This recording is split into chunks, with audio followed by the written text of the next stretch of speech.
Assalamualaikum warahmatullahi wabarakatuh. Kembali lagi kita bertemu di channel Demit Raung yang akan menceritakan kepada teman-teman semua kisah-kisah mistis, tragedi, dan sejarah kelam yang pernah terjadi.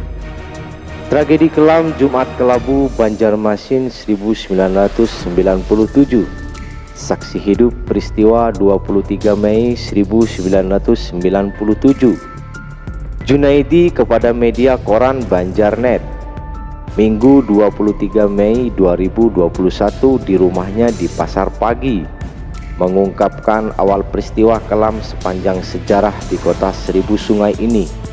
Diceritakan hari itu Jumat 23 Mei 1997, masa kampanye pemilihan umum pemilu Pohon Beringin yakni Golkar sedang melaksanakan kampanye di kota Banjarmasin. Di tengah masyarakat masih melaksanakan sholat Jumat, lanjut Junaidi melintas beberapa orang mengenakan baju dan atribut Golkar menaiki sepeda motor dengan membunyikan suara knalpot cukup keras, sehingga jemaah yang sedang melaksanakan sholat Jumat merasa terganggu. Tiba-tiba datanglah massa dengan menggunakan pakaian warna hijau bertuliskan P3, menghalau aksi yang dilakukan simpatisan Partai Golkar. Anangnya, kala itu lanjut Junaidi, oknum berpakaian P3 menelanjangi kaum ibu-ibu simpatisan Partai Golkar. Mereka memburu dan mengejar perempuan yang sedang berbaju Golkar. Mereka terus mengejar ibu-ibu itu tunggang langgang, lari ketakutan. Nah, saat itu kebetulan kami sedang berkumpul. Kami tidak tega melihat aksi yang mereka lakukan, hingga kami menghalau mereka. Bahkan sempat terjadi perkelahian. Beberapa dari mereka ada yang luka, kami pun juga ada yang luka, ceritanya.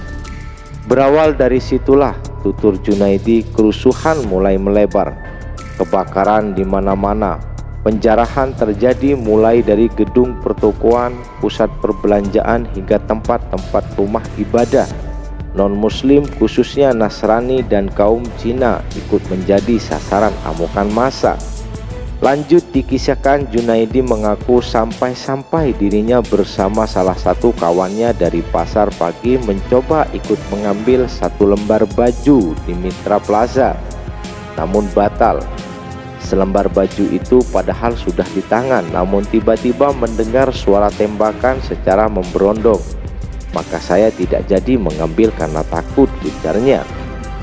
Maka dia keluar dari Mitra Plaza. Awalnya tidak dapat menembus pagar sebab ditutupi massa penjara. Namun akhirnya dia menggunakan peci hijau bertuliskan P3. Akhirnya saya dapat keluar, sebab kalau tidak menggunakan atribut P3 pasti diserang, dan bahkan kemungkinan tidak dapat keluar dari amukan massa.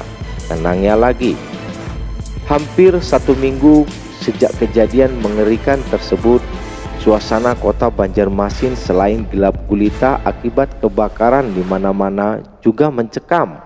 Setiap kampung di 4 kecamatan selalu berjaga-jaga. Warga ronda dan jaga malam secara bergantian, bahkan ada yang tidak tidur saking takutnya. Masing-masing warga menjaga kampungnya dengan menggunakan berbagai macam senjata tajam, katanya. Ditanya apakah benar adanya perusuh yang secara gaib menghilang ketika diburu warga, dan hilangnya perusuh itu ketika dikejar.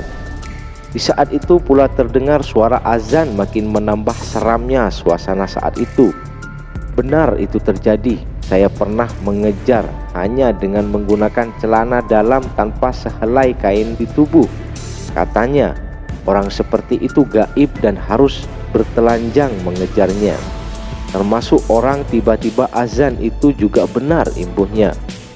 Tanggal 23 Mei 1997 bertepatan dengan hari Jumat, serangkaian dengan agenda pemilu 1997. Ada acara besar yang dilangsungkan di pusat kota. Salah satu partai yang ikut serta dalam pemilu, Golkar, menyelenggarakan kampanye dengan panggung hiburan rakyat. Panggung hiburan rakyat itu rencananya dilaksanakan usai ibadah sholat Jumat, namun rencana tersebut tidak pernah terwujud dan justru berubah menjadi sebuah tragedi berdarah yang selalu dikenang. Perekonomian daerah pada waktu itu lumpuh total. Hampir 90% masyarakat Kota Banjarmasin mengalami kerugian, terutama bidang materi. Sekian cerita yang bisa saya ceritakan. Semoga video-video yang saya buat bisa menambah pengetahuan atau hanya menjadi sebatas hiburan untuk teman-teman semua. Silakan tulis di kolom komentar jika ada kritik, saran, atau info yang belum saya sampaikan, serta like jika kalian suka dengan video-video ini, dan subscribe untuk mengetahui update video saya selanjutnya. Assalamualaikum warahmatullahi wabarakatuh.